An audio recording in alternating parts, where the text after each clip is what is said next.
Is Berkshire prepared for 1929 style of depression or like a prolonged bear market that exists in Japan? Well, we don't expect what you're talking about, but we're probably about as well prepared as any company can be for adversity because Berkshire has been built to last.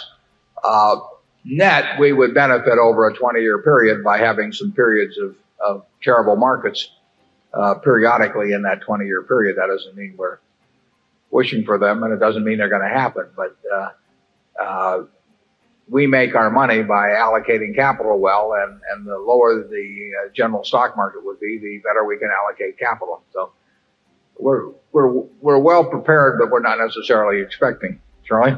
Yeah, we are not going to ever sell everything and go to cash and wait for the crash so we can go back in. On the other hand, we are structured so that I think net a lot of turmoil in the next 20 years will help us, not hurt us.